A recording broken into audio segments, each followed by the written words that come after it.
ربنا وآتنا ما وعدتنا على رسلك ولا تخزنا يوم القيامة إنك لا تخلف الميعاد. وقال تعالى يسألك الناس عن الساعة قل إنما علمها عند الله وما يدريك لعل الساعة تكون قريبا. وعن أبي هريرة رضي الله تعالى عنه أن رسول الله صلى الله عليه وسلم قال خير يوم طلعت فيه الشمس فيه خلق آدم وفيه أدخل الجنة وفيه أخرج منها ولا تقوم الساعة إلا في يوم الجمعة أو كما قال عليه الصلاة والسلام. اللهم صل على محمد وعلى آل محمد كما صليت على إبراهيم وعلى آل إبراهيم إنك حميد مجيد. اللهم بارك على محمد وعلى آل محمد كما باركت على إبراهيم وعلى آل إبراهيم إنك حميد مجيد. اللهم إني أعوذ بك من شر لساني وشر سمعي وشر بصري وشر مني. আল্লাহ পাক রব্বুল আলামিনের দরবারে শুকরিয়া আদায় করছি, আল্লাহ আমাদেরকে জুমার সালাত আদায় করার জন্য মসজিদে উপস্থিত হওয়ার তৌফিক দান করেছেন, বলি আলহামদুলিল্লাহ।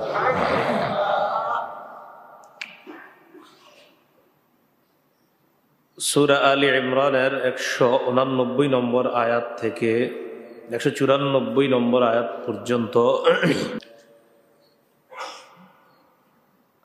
কিয়ামতের ময়দানে আল্লাহ যেন আমাদেরকে লাঞ্ছিত না করে, এই জন্য আল্লাহ দোয়া শিখিয়ে দিয়েছেন, ওয়ালা তুখজিনা ইয়াউমাল কিয়ামাহ। জ্ঞানীরা আল্লাহর কাছে দোয়া করে, আল্লাহ আপনি আমাদেরকে কিয়ামতের দিন লাঞ্ছিত করবেন না। কিয়ামতের দিনটা হবে, এটা সত্য কথা। কিয়ামতের আগে কিছু আলামত ঘটবে, এগুলা রাসূল সাল্লাল্লাহু আলাইহি সাল্লাম বিভিন্ন হাদিসে বলে দিয়েছেন। বাকি কিয়ামতের যে দিনটা হবে, এই কিয়ামতের জ্ঞানটা আল্লাহর কাছে আছে। কিয়ামতের আগে বড় বড় 10টা আলামত ঘটবে। এর মধ্যে একটা হলো আল মাহদিউল মুনতাজর, ইমাম মাহদির আগমনের অপেক্ষা, তিনি আসবেন। আরো বড় একটা আলামত ওই 10টা ছাড়া গজওয়াতুল হিন্দ হবে,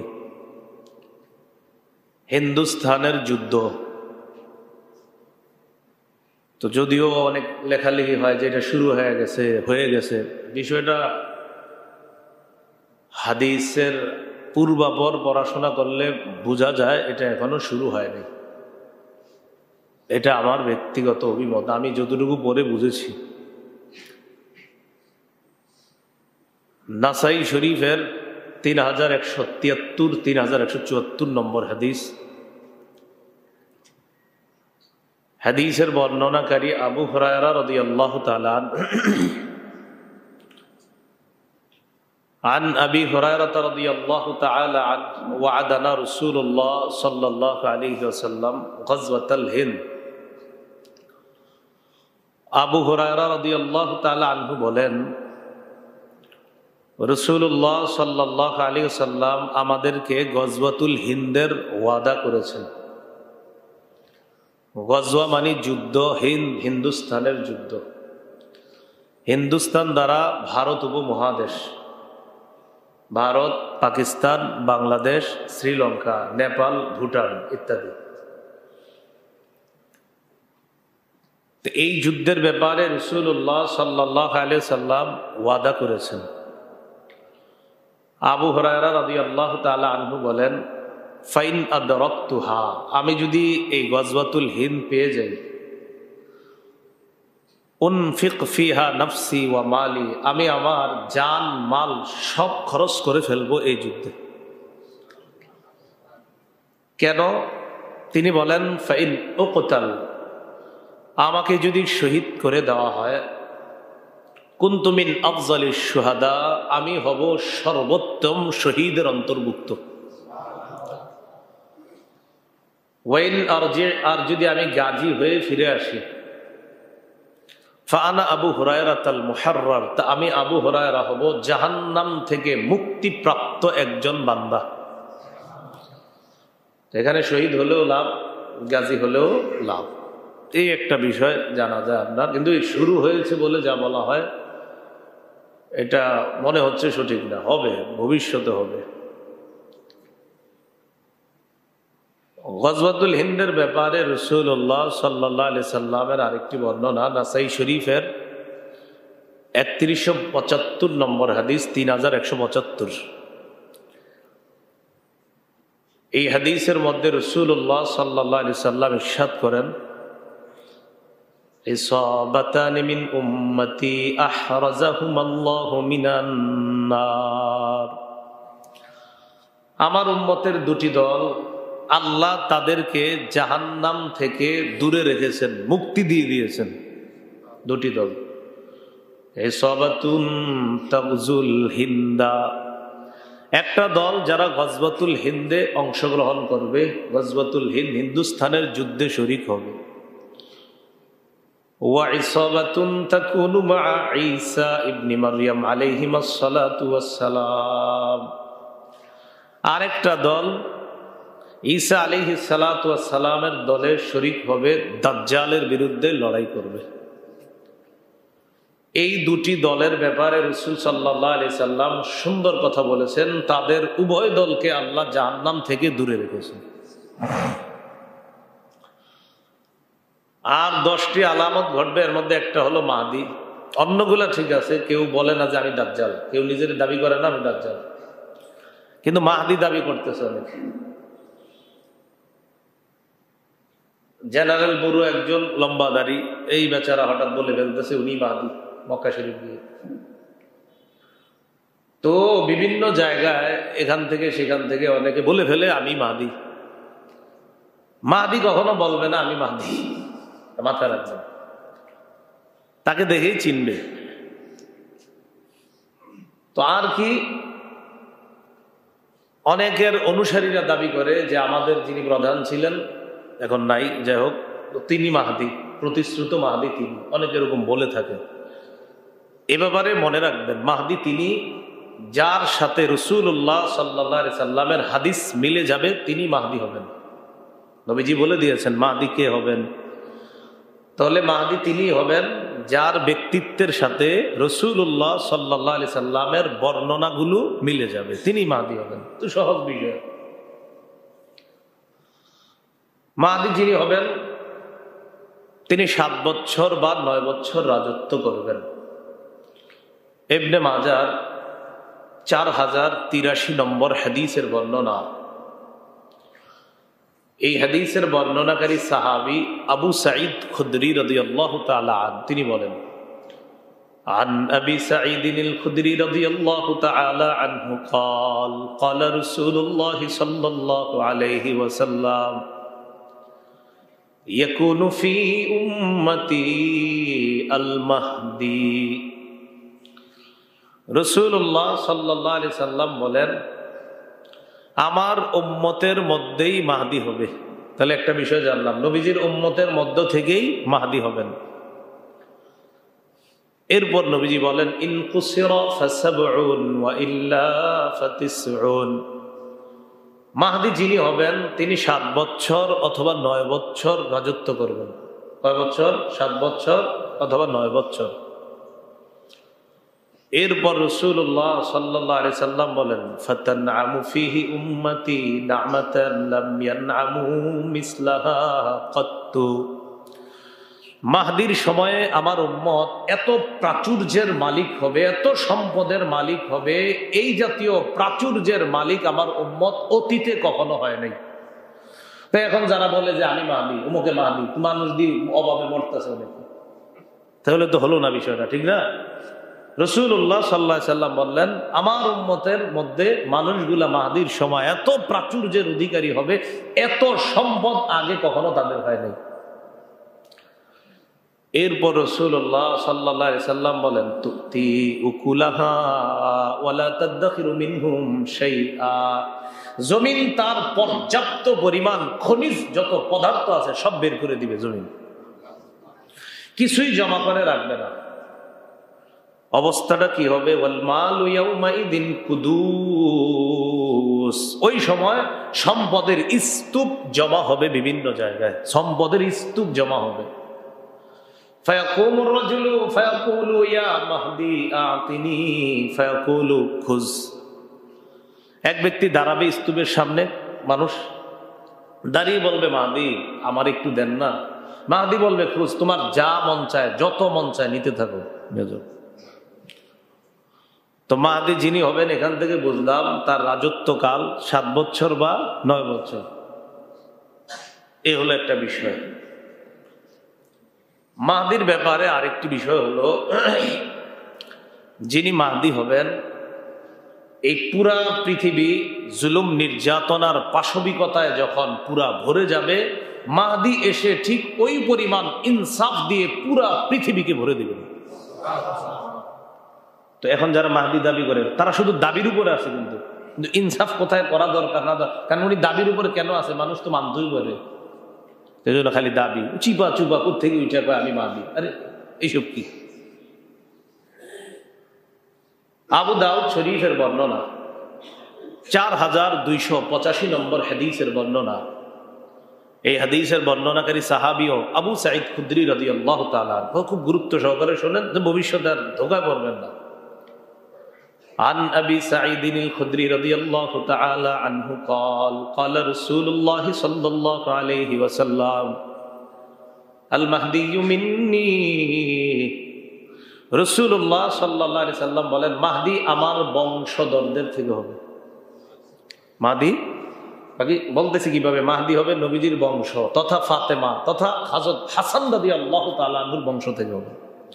নবীজির কন্যা ফাতেমা, ফাতেমা রাদিয়াল্লাহু তাআলা আনহার ছেলে হাসান, এই হাসান রাদিয়াল্লাহু তাআলা আনহুর বংশ থেকে। তো নবীজি বলেন আমার বংশ থেকে হবে, মানে এইভাবে সিরিয়ালটা। এরপর নবীজি সাল্লাল্লাহু আলাইহি সাল্লাম বলেন আজলাল জাবহা, মাহদীর কপালটা হবে উজ্জ্বল চওড়া। আকনাল আনফি, নাকটা হবে উঁচু। তো এখন আপনারা খুঁজবেন কার কপাল চওড়া আর নাক উঁচু, খালি একটু হইলে তো হবে না, আগে পরে সবগুলোই তো হতে হবে, নবীর বংশর হতে হবে, আপনি তো বাংলাদেশী। আজলাল জাবহা, কপাল হবে উজ্জ্বল চওড়া। আকনাল আনফি, নাকটা হবে উঁচু। ইয়ামলাউ ফিল আরদি কিসতান ওয়া আদলা কামা মুলিআত যুলমান ওয়া জাওরান ওয়া যুলমা। নবীজি বলেন যেমনি ভাবে পুরা পৃথিবীটা অন্ধকারে জুলুমে নির্যাতনে ভরে যাবে, ঠিক তেমনি মাহদী পুরা পৃথিবীকে ইনসাফ দ্বারা ভরে দিবেন। ইয়ামলিকু সাবআ সিনিন, তিনি 7 বছর রাজত্ব করবেন। তাহলে এই হাদিস থেকে আমরা জানলাম মাহদী যিনি হবেন পুরো পৃথিবীতে ইনসাফ কায়েম করবেন। তাহলে মাহদী ইনসাফ কায়েমের চিন্তায় থাকবে, উনি বলবেন আমি মাহদী, এরকম চিন্তায় থাকবে না। মাহদীর ব্যাপারে আরেকটা গুরুত্বপূর্ণ কথা মনে রাখবেন, যিনি মাহদী হবেন তাকে আল্লাহ এক রাতে খেলাফতের যোগ্য বানায় দিবেন। কয় রাতে? চেয়ারম্যান বলেন, মেম্বার বলেন, এমপি মন্ত্রী সবাই কতদিন ক্যাম্পেইন করতে হয়, আপনার প্রচারণা চালাইতে হয়, মাইকিং করতে হয়। মাহদী তিনি এরকম কিচ্ছু করা লাগবে না, এক রাতে আল্লাহ তাকে খেলাফতের যোগ্য বানায় দিবেন। তা এখন যদি আপনি 3-4 বছর খালি দাবি করেন আমি মাহদি তো হলো না, তো আল্লাহ তো তাকে এক রাতেই খেলাফতের যোগ্য বানায় দিবেন। ইবনে মাজাহ 4085 নম্বর হাদিসের বর্ণনা। এই হাদিসের মধ্যে রাসূলুল্লাহ সাল্লাল্লাহু আলাইহি সাল্লাম ইরশাদ করেন, عن علي بن أبي طالب رضي الله تعالى عنه قال قال رسول الله صلى الله عليه وسلم আলী রাদিয়াল্লাহু তাআলা আনহুর বর্ণনা, রাসূলুল্লাহ সাল্লাল্লাহু আলাইহি সাল্লাম বলেন, আল মাহদিয়্যু মিন্না আহলাল বাইত, মাহদি আমাদের আহলে বাইতদের থেকেই হবে। সুবহানাল্লাহ, আমাদের আহলে বাইতদের থেকেই মাহদির আগমন ঘটবে। এরপরে ইউসলিহুল্লাহু ফি লাইলা, আল্লাহ তাকে এক রাতেই খেলাফতের যোগ্য বানিয়ে দিবেন। কয় রাতে? এক রাতে। মাহদি ফাতেমা রাদিয়াল্লাহু তাআলা আনহার বংশ থেকে যে আসবে, এটা একটা হাদিস শুনি আমরা। ইবনে মাজার 4086 নম্বর হাদিস। সাঈদ ইবনুল মুসাইয়্যিব রাহমাতুল্লাহি আলাইহি বলেন, কুন্না ইনদা উম্মি সালামা রাদিয়াল্লাহু তাআলা আনহা, আমরা আম্মাজান উম্মে সালামা রাদিয়াল্লাহু তাআলা আনহার কাছে ছিলাম। ফাতাযাকারনাল মাহদিয়্যা, আমরা মাহদির ব্যাপারে আলোচনা করতে লাগলাম পরস্পর। আমরা উম্মে সালমা রাদিয়াল্লাহু তাআলা আনহার কাছে ছিলাম, আমরা মাহদির ব্যাপারে আলোচনা করতেছিলাম। তো যখন মাহদির ব্যাপারে আমরা আলোচনা করলাম, ফাকালাত উম্মু সালামা রাদিয়াল্লাহু তাআলা আনহা, নবীজির বিবি উম্মে সালামা রাদিয়াল্লাহু তাআলা আনহা বললেন, সামিআতু রাসূলুল্লাহি সাল্লাল্লাহু আলাইহি ওয়াসাল্লাম ইয়াকুল আল মাহদিয়্যু মিন ওয়ালাদি ফাতিমা, আমি নবীকে বলতে শুনেছি মাহদি ফাতেমার বংশ থেকে হবে। সুবহানাল্লাহ, মাহদি হবে ফাতেমার বংশধর। তাহলে নবীর বংশধর মানে নবীর কন্যা ফাতেমা। এবার দেখেন পরের বর্ণনাটা শুনি। হযরত আলী রাদিয়াল্লাহু তাআলা আনহুর বর্ণনা, তিনি তার ছেলে হাসানের দিকে তাকাইলেন। আবু দাউদ শরীফের 4292 নম্বর হাদিসের বর্ণনা।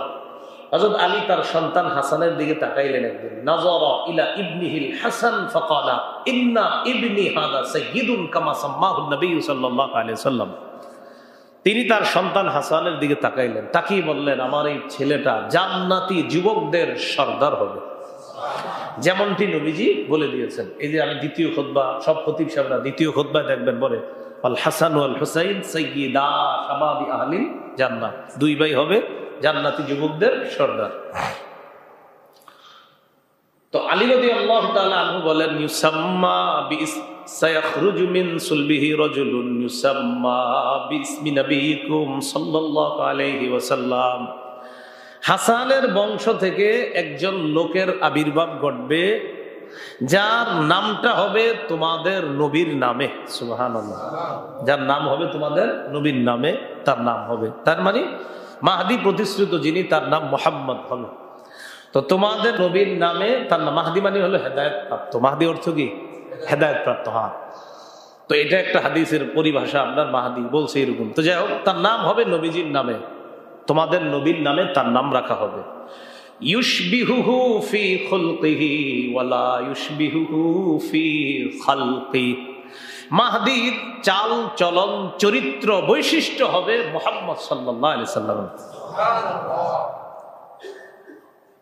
আর তার গঠনটা নবীর মতো হবে না। তাহলে নবীজির মতো তার গঠন হবে না, কিন্তু তার বৈশিষ্ট্য, চারিত্রিক বৈশিষ্ট্য হবে মুহাম্মদ সাল্লাল্লাহু আলাইহি সাল্লাম। আবু দাউদ শরীফের 4282 নম্বর হাদিস, 4282 নম্বর হাদিসে আসছে, ইউআতিউ ইসমুহু ইসমি ওয়া ইসমু আবিহি ইসমু আবি, তার নাম হবে আমার নামে, তার বাবার নামও হবে আমার বাবার নামে। তাহলে নাম মুহাম্মদ, বাবার নামও হবে আব্দুল্লাহ। বাবার নাম কি? আব্দুল্লাহ। কথাগুলো বুঝে আসছে? তাহলে মাহদি যিনি, তাহলে যে সে দাবি করবে এখান থেকে সেখান থেকে, আপনারা এই ধোঁকাগুলোতে পড়বেন না। অনেক সময় দেখবেন, অনেক হয়তো কোনো নেটে ঢুকলেন, ঢুকার পরে একজনের কথা ভালো লেগে গেল আপনার, আর আপনার মনে শুরু হলো না, মনে উনি মাহদি, এরকম কথার কথা। তো এই বিষয়গুলো আনবেন না, মাথায় রাখবেন, মাহদি তিনি হবেন যার সাথে আমার নবীর বক্তব্য মিলে যাবে, কথা বুঝে আসছে না? 7 বছর বা 9 বছর রাজত্ব করবে। তার নাম হবে নবীর নামে, বাবার নাম হবে নবীর বাবার নামে, তার কপালটা হবে উজ্জ্বল চওড়া, তার নাকটা হবে উঁচু। মাহদিকে এক রাতে আল্লাহ খেলাফতের যোগ্য বানিয়ে দিবেন, তিনি পুরা পৃথিবীতে ইনসাফ কায়েম করবেন। তো সুন্দর সুন্দর বক্তব্য আমরা জেনে ফেলছি। তো এই জন্য তাহলে বোঝা গেল যে তিনি দাবি, এই দাবিদার যারা বের হবে, দাবিদার মানে হলো আপনার পারে খালি শুধু ঝামেলা হবে, শুধু ঝামেলা হবে। আল্লাহ আমাদের সকলকে স্বচ্ছ আকীদা পোষণ করার তৌফিক দান করেন।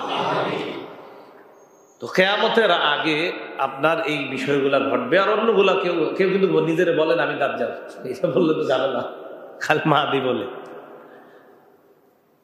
কিয়ামত হবে, এটা সত্য কথা। সূরা আহজাবের 63 নম্বর আয়াতে আল্লাহ বলেন, ইয়াসআলুকা আন-নাসু আনিস-সাআ, মানুষ আপনাকে কিয়ামতের ব্যাপারে জিজ্ঞাসা করে, কুল ইন্নামা ইলমুহা ইনদাল্লাহ, আপনি বলেন কিয়ামতের জ্ঞান আল্লাহর কাছে। বলেন কিয়ামতের জ্ঞান কার কাছে? আল্লাহর কাছে। ওয়া মা ইউদরিকা লাআল্লাস সাআতা তাকুনু করিবা, নবী আপনি কি জানেন কিয়ামত সম্ভবত খুব নিকটেই? বলেন তো সবাই, আমাদের বিশ্বাস কিয়ামতের জ্ঞান কার কাছে? আল্লাহর কাছে। কাফেরদের বিশ্বাস কয় কিয়ামত আমাদের কাছে আসবে না, এটা কাফেররা বলে। সূরা সাবা 3 নম্বর আয়াত 22 পারার 7 নম্বর পৃষ্ঠা আল্লাহ বলেন, ওয়াকালাল্লাযীনা কাফারু লা তা'তিনাস সাআ কুল বালা ওয়া রাব্বি লাতা'তিয়ান্নাকুম আলিমিল গায়ব লা ইয়াযুবু আনহু মিসকালু যাররাতিন ফিস সামাওয়াতি ওয়ালা ফিল আরদি ওয়ালা আসগারু মিন যালিকা ওয়ালা আকবারু ইল্লা ফি কিতাবিম মুবিন। কাফেররা বলে আমাদের কাছে কিয়ামত আসবে না। নবী আপনি বলেন আমার রবের কসম, আমার রবের শপথ, তোমাদের কাছে কিয়ামত আসবে। আসমান জমিনের অনুপরিমাণ কোনো কিছু অথবা এর চেয়ে ছোট অথবা এর চেয়ে বড় রবের অগোচরে নয়, তিনি অদৃশ্যের মালিক। এই ছোট ছোট জিনিসগুলা রবের অগোচরে নয়, তিনি সব জানেন। কিয়ামত তো একটা বড় বিষয়, ওটা তো আল্লাহ জানেনি। কিয়ামত বড় বিষয়, এরকম সরিষার মতো কোনো ছোট বিষয় না। তা আল্লাহ বলে এই ছোট ছোট বিষয়গুলো আমি আল্লাহর জানা, কিয়ামত তো অনেক বড় বিষয়, এটা তো আমার জানা আছে। বলেন তো কিয়ামতের জ্ঞান কার কাছে? কিয়ামত হবে নি? হবে। জ্ঞান কার কাছে? আল্লাহর কাছে। সূরা ফুসসিলাত 47 নম্বর আয়াত 25 নম্বর পারাটা খুলবেন, একদম শুরুর লাইনটা। এটার আরেক নাম সূরা হামিম আস-সাজদা। আল্লাহ বলেন, ইলাইহি ইউরাদ্দু ইলমুস সাআ ওয়া মা তাখরুজু মিন সামারাতিন মিন আকমামিহা ওয়া মা তাহমিলু মিন উনসা ওয়া লা তাদউ ইল্লা বিইলমিহি। কিয়ামতের জ্ঞান আল্লাহর কাছেই প্রত্যাবর্তন হয়, আল্লাহর কাছেই প্রবর্তিত হয়। ওয়া মা তাখরুজু মিন সামারাতিন মিন আকমামিহা, ফল তার আড়াল থেকে বের হয় না। ওয়া মা তাহমিলু মিন উনসা ওয়া লা তাদউ ইল্লা বিইলমিহি, ফল তার আবরণ থেকে বের হয় না। মা তার সন্তানকে পেটে নেয় না অথবা সন্তানকে প্রসব করে না, ইল্লা বিইলমিহি, আল্লাহর অজ্ঞাতসারে। এর মানে কখন ফল তার আবরণ থেকে বের হবে, কখন মা তার সন্তানকে পেটে নিবে, কখন মা তার সন্তানকে প্রসব করবে, আল্লাহ বলেন সব সময় সহ আমার কাছে আছে এই জ্ঞান। তো এইগুলো আল্লাহর কাছে আছে। আল্লাহ কয় কিয়ামত তো অনেক বড় বিষয়, এটা তো আমার কাছে আছেই, আমি জানি কবে হবে। আরেক দল আছে সংশয়বাদী। বলেন কি বাদী? হতেও পারে নাও হতে পারে, এই সংশয়বাদী। অথবা বলে বিশ্বাস করি বাকি দৃঢ়ভাবে না, এরকম ভাব সাব দেখায়।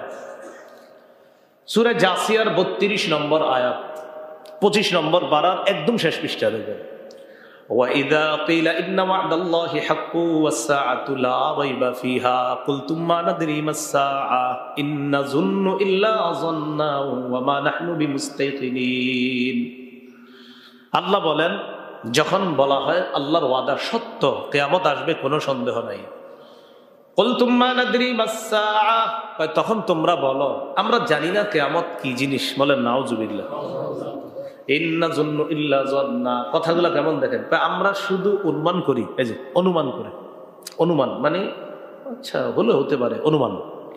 ওয়া মা নাহনু বিমুস্তাইকিনিন, কিয়ামত আমরা দৃঢ়ভাবে বিশ্বাস করি না, নাউজুবিল্লাহ। তাহলে একদল মানুষের বক্তব্য কিয়ামত কি জানি না, আবার কয় না অনুমান করি, আবার কয় না দৃঢ়ভাবে বিশ্বাস করি না। আমরা বলেন আমরা কি শুধু বিশ্বাস করি না দৃঢ়ভাবে বিশ্বাস করি? তাহলে কিয়ামত হবে, কিয়ামতের জ্ঞান কার কাছে? শুধু বিশ্বাস না দৃঢ় বিশ্বাস? দৃঢ় বিশ্বাস। সূরা হজের ৭ নম্বর আয়াত আল্লাহ বলেন وأن الساعة آتية لا ريب فيها وأن الله يبعث من في القبور। 17-12 পৃষ্ঠা একদম শুরু। আল্লাহ বলেন কিয়ামত আসবে, লা রাইবা ফিহা, কোনো সন্দেহ নাই।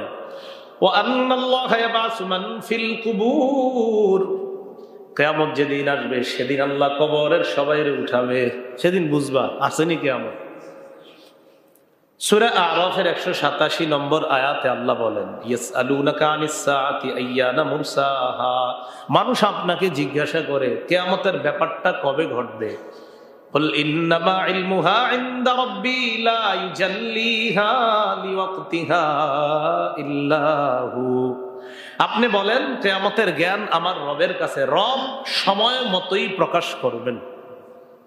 বলেন তো কিয়ামতের জ্ঞান কার কাছে? তো দ্বিতীয় আরেকটা বিশ্বাস জেনে নিচ্ছি আমরা যে কিয়ামতটা রব সময় মতোই প্রকাশ করবেন। প্রথম কথা কিয়ামতের জ্ঞান আল্লাহর কাছে, কিয়ামতটা সময় মতোই আল্লাহ প্রকাশ করবেন। সময় কখন হবে আল্লাহ জানে। হ্যাঁ, কিয়ামতটা যেই বারে হবে, বারটা হবে শুক্রবার। বলেন কি বার?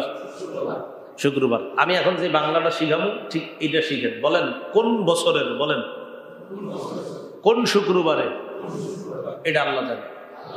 আপনার ফেসবুকে দিয়ে দিন না আগামী শুক্রবার, অভ্যাস আছে তো। বলেন কোন বছরের কোন শুক্রবারে, এটা আল্লাহ জানেন। হ্যাঁ শুক্রবারে হবে, কিন্তু কোন শুক্রবার কোন বছর এটা আল্লাহ জানেন। এই জন্য আকীদাগুলো স্বচ্ছ করে নেবেন, পুরাটা না শুই না আপনারা দিয়ে দেন যে অমুক তারিখে সব শেষ হয়ে যাবে, মিষ্টি মুষ্টি সব খাওয়া গেল। এগুলো কোন ধরনের কথা?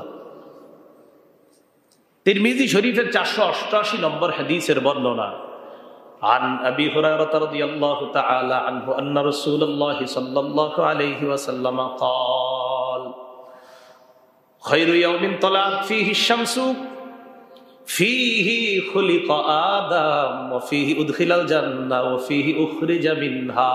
নবীজি বলেন আমরা যে দিনগুলা কাটাই, আজকে শুক্রবার কালকে শনিবার, এই দিনের মধ্যে শ্রেষ্ঠ দিন শুক্রবার। সুবহানাল্লাহ। ফিহি খুলিকা আদম, এই দিনে আদম নবীকে সৃষ্টি করা হয়েছে। ওয়া ফিহি উদখিলাল জান্নাহ, এই দিনেই আদম আলাইহিস সালাতু ওয়াস সালামকে জান্নাতে প্রবেশ করানো হয়েছে। ওয়া ফিহি উখরিজা মিনহা, আদম নবীকে শুক্রবারে জান্নাত থেকে বের করা হয়েছে। তাহলে একটা জিনিস শিখে ফেললাম। বলেন তো আদম নবীকে কিবারে সৃষ্টি করা হয়েছে? জান্নাতে তাকে প্রবেশ করানো হয়েছে কিবারে? জান্নাত থেকে বের করা হয়েছে কিবারে? নবীজি হাদিসের শেষে বলেন ওয়ালা তাকুমুস সাআতু ইল্লা ফি ইয়াউমিল জুমআ, নবীজি সাল্লাল্লাহু আলাইহি সাল্লাম বলেন কিয়ামতটা যেই বারে ঘটবে ওই বারটা হবে শুক্রবার। কিয়ামত যেই বারে ঘটবে ওই বারটা হবে কি বার? শুক্রবার। তাহলে কিয়ামত শুক্রবারে হবে। কোন বছরের কোন শুক্রবার এটা কে জানেন? আল্লাহ জানেন। আমার যতটুকু মনে পড়ে, আমি তখনও হাফেজ হইনি, হাফেজ হইতে আমার তখনও মনে হয় আপনার 7-8-9 পারা বাকি আছে, প্রায় আপনার এখন থেকে 22 বছর 23 বছর আগের কথা। শুক্রবার দিন কিয়ামত হয়ে যাবে একটা কথা হয়েছিল আমাদের বাংলাদেশেও। সব মানুষ তৈরি, ওই দিন এত সুন্দর গেছে, আমার মন পুরা ছোট মানুষ হইলেও আমার পুরা মনে আছে, পুরা সারাদিন খেলছি মাঠে, এটাও মনে আছে, ছোট মানুষ ছিল।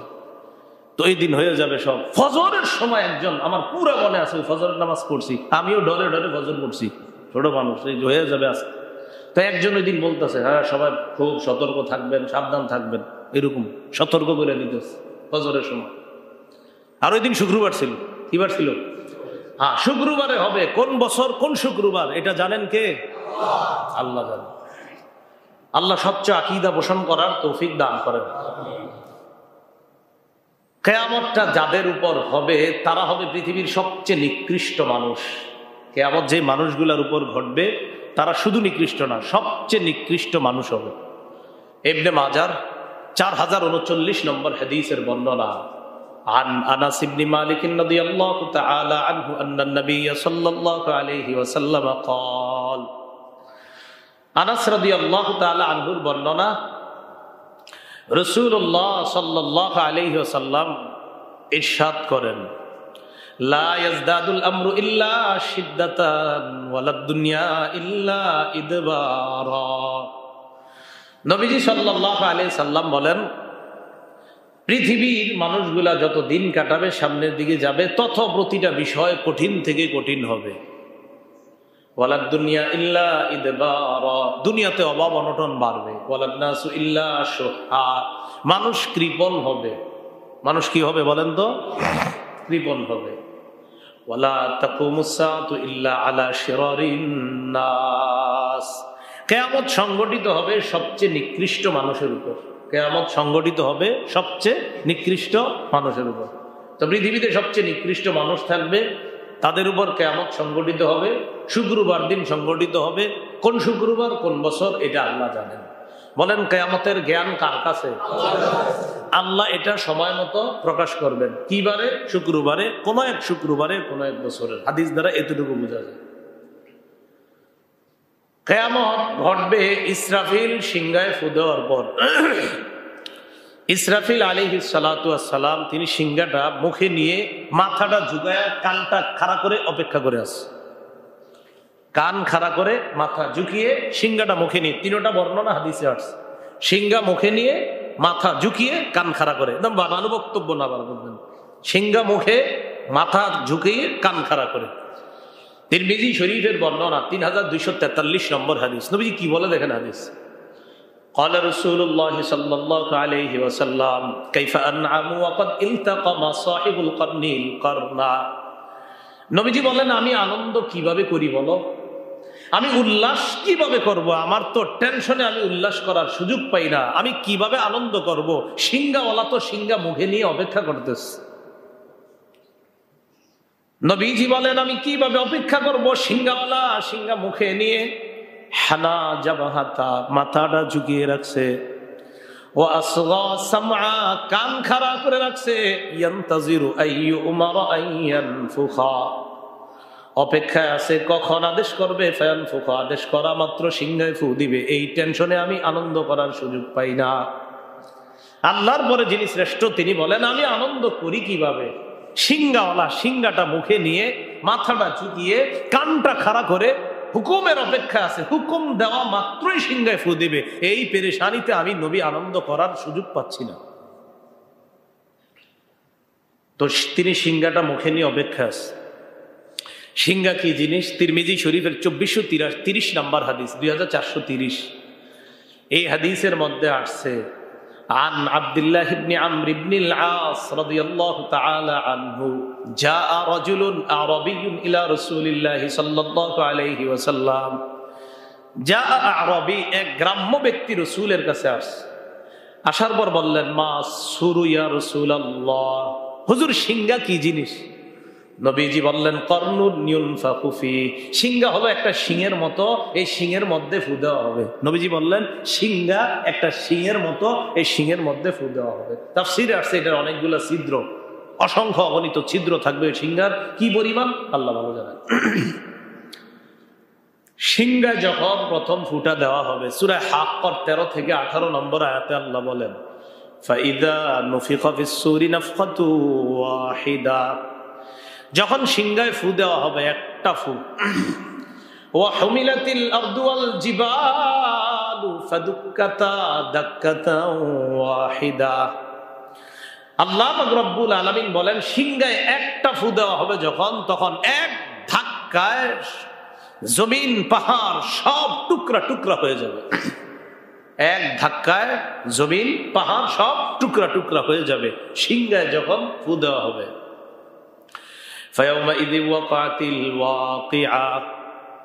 আল্লাহ বলেন, সেদিন যা ঘটার ঘটে যাবে, সেদিন যা ঘটার ঘটে যাবে। আসমানের দিকে তাকায় দেখেন কোনো ছিদ্র নাই। মাঝে মাঝে তাকাবেন, দেখবেন আসমানে কোনো ছিদ্র নাই। সূরা মুলকে আল্লাহ বলেন, ইরজি'ল বাসার হাল তারা মিন ফুতুর, আসমানের দিকে তাকায় দেখো তো কোনো ছিদ্র খুঁজে পাও কিনা। সুম্মার জি'ল বাসারা কাররাতাইন, আবার তাকাও, আবার তাকাও। ইয়ানকালিব ইলাইকাল বাসারু খাসিআ, তোমার কাছে পরাজিত হয়ে দৃষ্টি ফিরে আসবে, এটা কোনো ছিদ্র খুঁজে পাবে না। এখন আসমানে আমরা ছিদ্র পাই না, আল্লাহ বলেন কেন পাও না? ওয়াজআলনাস সামাআ সাকফাম মাহফুজা, আমি তোমাদেরকে হেফাজত করার জন্য এই আসমানটা ছাদ বানায়া দিছি। আল্লাহ বললেন এটাতে ছিদ্র তালাশ করো, পাবে না। এই আল্লাহ বলছেন সিংহায় যখন ফু দিবে, ওয়ানশাক্কাতিস সামাউ ফাহিয়া ইয়াউমাইযিন ওয়াহিয়া, আসমান টুকরা টুকরা হয়ে চৌচির হয়ে অচল হয়ে যাবে, দুর্বল হয়ে যাবে আসমান। উপরে আরশ, আল্লাহ বলেন ওয়াল মালাকু আলা আরজাইহা, আসমানের চতুর্পাশে ফেরেশতারা থাকবে। ওয়া ইয়াহমিলু আরশা রাব্বিকা ফাওকাহুম ইয়াউমাইযিন সামানিয়া, আল্লাহ বলেন আপনার রবের আরশটা 8 জন ফেরেশতা বহন করে রাখবে। কয়জন ফেরেশতা? 8 জন ফেরেশতা বহন করে রাখবে। তাহলে এখান থেকে বুঝলাম জমিন, পাহাড়, আসমান সব শেষ প্রথম ফুয়ে। দ্বিতীয় ফু যখন দেওয়া হবে, আল্লাহ বলেন ফাইদাহুম কিয়ামুন ইয়ানজুরুন, দ্বিতীয় ফু দেওয়ার পর সবাই মাঠে দাঁড়াবে, একজন আরেকজনকে দেখবে কিয়ামতের মাঠে। এটা কিভাবে কিয়ামতের মাঠে আমাদের উপস্থিতিটা হবে? সহিহ বুখারীর 6527 নম্বর হাদিসের বর্ণনা, আম্মাজান আয়েশা সিদ্দিকা রাদিয়াল্লাহু তাআলা আনহার বর্ণনা। তিনি বলেন ক্বালা রাসূলুল্লাহ সাল্লাল্লাহু আলাইহি ওয়াসাল্লাম তুহশারুনা হুফাতান উরাতান গুরুলা, কিয়ামতের মাঠে তোমাদেরকে উপস্থিত করা হবে খালি পায়ে, উরাতা নগ্ন দেহে, মানে শরীরে কাপড় থাকবে না, পায়ে জুতা থাকবে না, গুরুলা খতনাবিহীন উপস্থিত করা হবে। তো আম্মা জান আয়েশা সিদ্দিকা রাদিয়াল্লাহু তাআলা আনহা নবীজিকে বললেন আর-রিজালু ওয়ান-নিসা ইয়ানজুরু বা'দুহুম ইলা বা'দ, হুজুর নারী পুরুষ একসাথে থাকবে, একজন আরেকজনের দিকে তাকাবে, এটা লজ্জার বিষয়। নবীজি বললেন আল আমরু আশাদ্দু মিন আইয়ুহিম্মাহুম যাক, আয়েশা ওই দিনের বিষয়টা এত ভয়ঙ্কর যা মানুষের কল্পনায় আসবে না। মানে আমি আপনি আমরা সবাই মনে করেন আজকে মসজিদে যারা আছি সব কামকাজ বাদ দিয়া মরণ পর্যন্ত শুধু চিন্তা করে যাব কেমন ভয়াবহ হতে পারে। নবীজি বলেন তোমাদের চিন্তা শেষ হবে, এরপরেও কিয়ামতের ভয়াবহতার ব্যাপারটা তোমাদের চিন্তায় আসবে না। তো নবীজি বলেন আয়েশা সেই দিন চিন্তার চাইতেও ভয়ঙ্কর হবে পরিস্থিতিটা, তুমি তো এই চিন্তা করার সুযোগও পাবা না, মানুষ তো এই চিন্তার সুযোগও পাবে না যে পাশের জন কে, এটা দেখার সুযোগ পাবে না, নিজের নিয়ে এত পেরেশান থাকবে পাশের জনের গায়ে কাপড় আছে না নাই এটা দেখারও সুযোগ পাবে না। মাঝে মাঝে আমি চিন্তা করি এটা কিভাবে সম্ভব, দুইজন পাশে একজন আরেকজনের দিকে তাকাবে না। হ্যাঁ, নবী বলছেন যে এটা এতটা ভয়াবহ দিন হবে, সেদিন পেরেশানিতে প্রত্যেকে নিজের চিন্তায় থাকবে, কেউ কারো চিন্তায় থাকবে না, পাশে কি হয় না হয় এটা দেখারও সুযোগ পাবেন। চিন্তা করেন তো কতটা আপনার এরকম হলে পাশের দিকে তাকানো যায়। তো এইভাবে আপনার কিয়ামতের মাঠ কায়েম হবে। মাঠে যারা জাহান্নামী হবে আল্লাহ হেফাজত করেন, যারা জাহান্নামী হবে তাদের থেকে আল্লাহ আমাদেরকে হেফাজত করেন। এই মুহূর্তে যেন ওই খাতায় কারো নাম থাকলে আল্লাহ নামটা কেটে দেন। সহিহ বুখারীর 6532 নম্বর হাদিসে আসছে عن أبي هريرة رضي الله تعالى عنه قال قال رسول الله صلى الله عليه وسلم يعرق الناس يوم القيامة حتى يذهب عرقهم 70 ذراعا يلجمهم حتى يبلغ آذانهم। নবীজি বলেন কিয়ামতের ময়দানে মানুষগুলা ঘামাবে, এত পরিমাণ ঘাম হবে জাহান্নামীদের 70 গজ পর্যন্ত তার ঘাম হবে, তার ঘাম এত পরিমাণ হবে ইউলজিমুহুম, নাক কান এই মুখ, নবীজি বলেন মাথাটা চেহারাটা ঘামের নিচে যাবে, কান পর্যন্ত পৌঁছবে, একবার ঘামের নিচে যাবে আবার ঘামের উপরে উঠবে, এইভাবে ঘামের মধ্যেই হাবুডুবু খেতে থাকবে। সহিহ বুখারী 4712 নম্বর হাদিসে আসছে আদম নবী, নূহ নবী, ইব্রাহিম নবী, মুসা নবী, ঈসা নবী, বলেছিলাম আমি গত সপ্তাহে মনে হয়, যে প্রত্যেক নবী বলবে ইন্না রাব্বি কাদ গাদিবাল ইয়াওমা গাদবান লাম ইয়াগদাব ক্বাবলাহু মিসলা ওয়া লা ইয়াগদাব বা'দাহু মিসলা, রব আজকে এত রেগে আছে এরকম রাগ আগেও করে নাই পরেও কোনোদিন করবে না, এত পরিমাণ রেগে আছে। আদম নবী বলবে আমি আমার টেনশনে আছি, অন্য কারো কাছে যাও। নূহ নবী, ইব্রাহিম নবী, মুসা নবী এরা বলবে আমি আমার টেনশনে আছি, অন্য কোথাও যাও। আল্লাহ সেদিন কি করবেন? আল্লাহ রব্বুল আলামিন বুখারীর 4812 নম্বর হাদিসে আসছে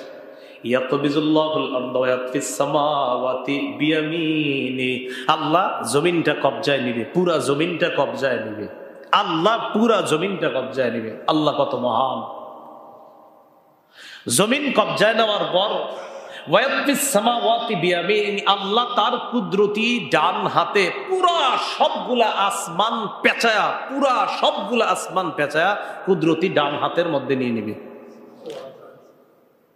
তো আসমান আর জমিন কবজায় নেওয়ার পর কিয়ামতের মাঠে আল্লাহ সবাইরে ডাক দিয়ে বলবে, আনাল মালিক, আমি বাদশাহ। কি বলবে? বলেন কি বলবে? এই বাদশাহ কাকে বলে? দেখো দেখো, জমিন আসমান সব আমার কবজায়, আমি বাদশাহ। তুমি তো আসমান জমিনও কবজায় নিতে পারো নাই, দেখো আমাকে, আমি বাদশাহ। এই না মুলুকুল আরদ, ওই দুনিয়ার রাজা বাদশারা কোথায়? আল্লাহ বলবেন। কোরআনে আছে, আল্লাহ বলবেন লিমানিল মুলকুল ইয়াউম, আজকে রাজত্ব কার? 24 পারার 7 নম্বর পৃষ্ঠা একদম শেষের দিকে আছে, আজকে রাজত্ব কার বলো। সবার সামনে দিয়ে আওয়াজটা যাবে। নবী বলেন, ওলি বলেন, রাজা বাদশাহ গাউস কুতুব সবার সামনে দিয়ে যাবে, সব মাথাটা নিচের দিকে দিয়ে রাখবে।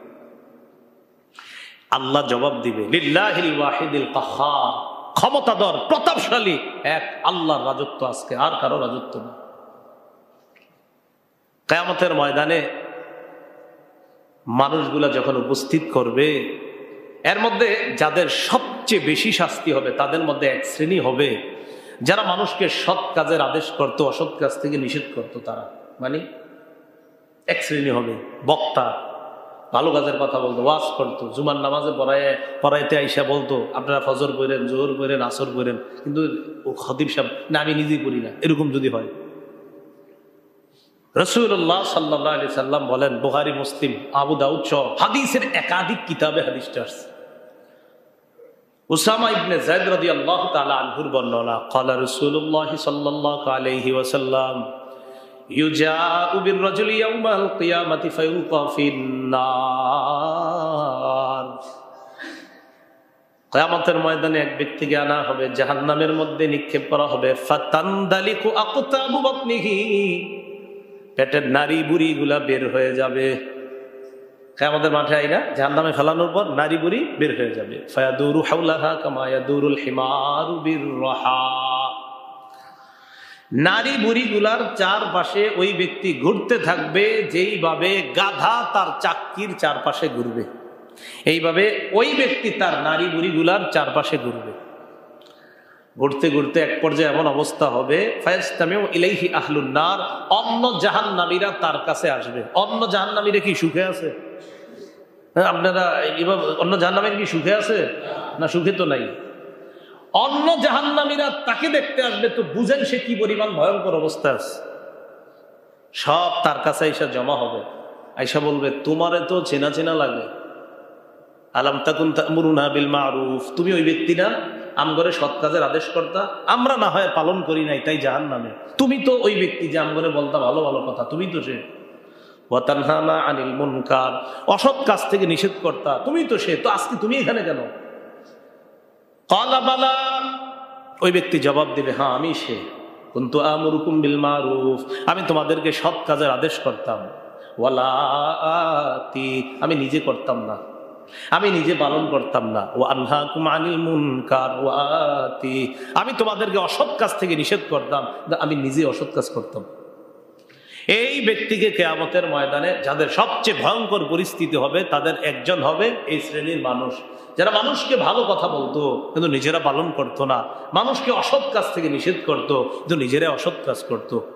তো কিয়ামতের ময়দানের ব্যাপারে যা বুঝলাম, কিয়ামত হবে এই জ্ঞান কার কাছে? কিয়ামতটা আল্লাহ সময় মতো প্রকাশ করবেন। কিয়ামত কিবারে হবে? কোন বছর? আল্লাহ জানে। কোন শুক্রবার? আল্লাহ জানে। তাহলে কোন বছর কোন শুক্রবার কে জানে? কিয়ামত কাদের উপর হবে? সবচেয়ে নিকৃষ্ট। কিয়ামতের আলামত হিসেবে মাহদি আসবে। মাহদি কে হবে? বলেন, যার সাথে নবীর বক্তব্য মিলে যাবে। বলেন, মাহদি কে হবে? আবার মাহদি কে হবে? যার সাথে নবীর বক্তব্য। আল্লাহ আমাদের সকলকে, যে কথাগুলো শুনলাম বুঝলাম, আল্লাহ আমাদের সকলকে কিয়ামতের ময়দানে সে ভয়াবহ পরিস্থিতির কথা চিন্তা করে নিজেদেরকে যেন সংশোধন করে আমরা পৃথিবী থেকে যেতে পারি। আল্লাহ তৌফিক দান করেন।